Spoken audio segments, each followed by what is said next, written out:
She see money all around me. I look like I'm the man. Yeah. Okay guys, what's up? So I'm here with Jared Solomon. If you guys do not know who Jared Solomon is, he is one of the most successful poker players to come out of South Africa. This is like a real privilege to speak to him today. You know, very humble dude, so hopefully we learn some cool things. Okay, cool. Jared, let's just get going. How are you feeling about the 100K? Yeah, it's awesome. It's great to be playing, such a big buy-in and such a deep structure and a freeze out as well. You don't really get many of those anymore in South Africa. But yeah, I mean, it does a lot for the adrenaline. It's a lot of money. Okay, dude. So when you first started playing poker, did you ever think you'd ever be playing buy-ins this big? Like, how did you start? What's the origin story of Jared Solomon? Jeez, I've actually never really been asked this in an interview, and it's quite interesting. This is the real poker, this is the real poker interviews. It's poker for poker players. It's not like those fluffy things, but like poker players. Right. Yeah. Tell me about it. I wish I could tell you something different, but I got in just playing with my friends. We used to play 20 Rand games, and just as we started playing, I came across Chris Moneymaker's book, and Chris Moneymaker was the first guy to ever win the main event. And it was a huge thing for poker, so it coincided with the boom of poker in all over the world and South Africa especially. Okay, so great timing? Perfect timing. And then, yeah, I started playing a little bit with promotions on Pig's Peak and just trying to build my bankroll, went broke a billion times. And, okay. And then, yeah, I slowly just rose the ranks, I guess. Okay, cool, man.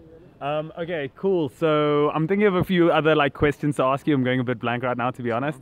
Okay, I really want to ask you about that hand you played with Gio. Okay, so I caught the action a bit post flop, but I think he was in the hijack. He opened to 6K, you said, and you flat called the big blind with kings. Tell us a bit about your thought process during the hand, pre-flop, post-flop, and why you made the decisions you made. So Gio raised to 6,000, and then Kenny called on the button. Okay. And then I found kings in the big blind, and we're so deep. We're talking 500 big blinds deep. I've never really played poker like this with so many chips at play.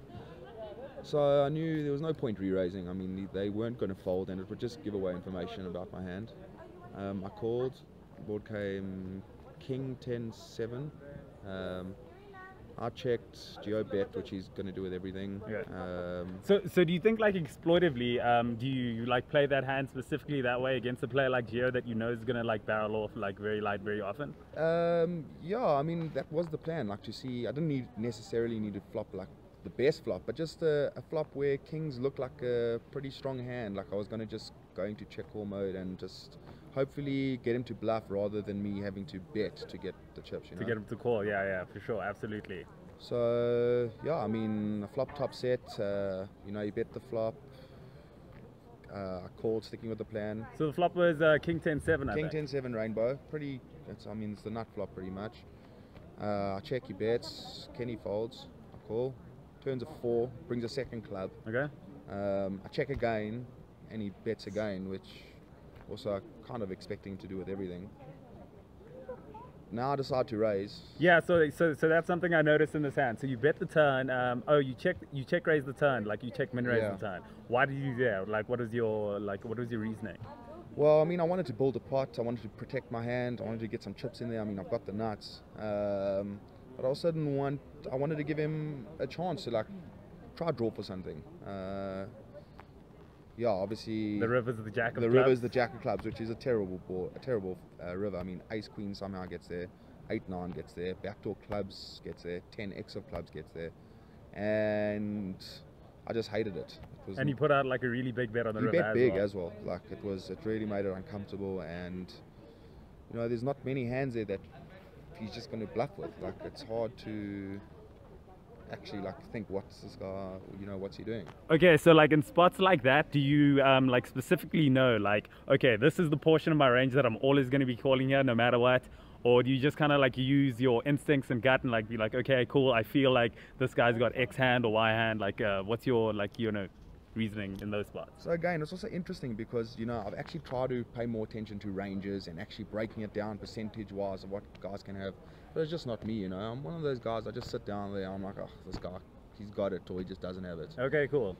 Yeah, so that's actually something I wanted to ask you. What do you think about the state of poker currently in comparison to like maybe 10 years ago? So, I mean, it's definitely improved in South Africa. Like, it's, you know, it's at a high standard now. People are a lot more capable. But having said that, you know, I also haven't played overseas in 4 years, since in the last 4 years. And it would be very interesting to see relatively how much poker's progressed over there to how it has here. Yeah, because the old from what GTO, like, exactly. movement. So from what I read and the videos I see and stuff, like, these guys aren't even playing poker anymore. It's a completely different game. Yeah, out it's something there. crazy. It's, Yeah. like, do you think that sort of strategy is something that could be applied in the South African poker community well, or do you think the more exploitive style of play? I mean, exploitive style, at least in my opinion, is generally going to be the best, and like no one really plays GTO. But do you think like there's any merit in learning that style of poker and applying it in a South African environment? I think the more styles, variations, gears, and ways you can change up your game, the better. Like, the best players are the ones that adapt no matter what situation is. So you can have that in your locker to play like them. But if you're going to come to South Africa and it's just not going to be able to work, you've got to change it up. You've got to go into different, you know, different. Cool. Like a floating transition between the styles Pretty, of play. pretty much. Cool, I love that. Okay, cool, dude. So I think finally, what advice would you give to young up-and-coming poker players out there? I think actually two things. So number one, what is your breakout moment in poker? When were you to just like, okay, this is for me, this is what I'm gonna do, and like, when did, like, that moment when you finally achieved a big goal, when you like won a big event, like something that felt really like magical to you? Number one. And then number two, what advice would you give to like young poker players out there that could be watching this, that like look up to you and they're like, they want to get up to the highest stakes, like, because there are guys like that, you know? First bit of advice to those people that look up to me: don't look up to me. Find someone else out there. Find a better role model. There's Clark Kents and there's footballers. Don't look my way. But yeah, I mean, big breakout moments. Obviously, you know, there was the poker channel in South Africa, which was pretty big, and then I was this young guy, 19 years old. I had a mullet, and the next thing, I was sitting with all these old men at the final table of All Africa, and I came 9th or 8th, but it just like really put me on the map, and people all of a sudden like, you know, knew about me. With regards to advice and stuff, guys, you got to play the game. If you enjoy it, like, there's no reason not to play. Play within your means. There's tournaments all around South Africa in different casinos. Like, you can just go sit down, have fun. I mean, poker's a fun game. Like, it challenges your mind, and it's a fun game. Just, you know, keep control of, you know, your inhibitions and how you approach it. Okay, cool. I think that's really good advice, man. This has been a really great interview. Thank you so much, Jared, for joining us. This has been a really cool moment. Like, we wish you the best of luck in the Super High Roller, man. This is a cool trophy. We hope you like take it down, bro. Thanks, you're a champion. Cool, bro. You too. Bye, guys. Cheers. Thanks for watching, guys. See money all around me.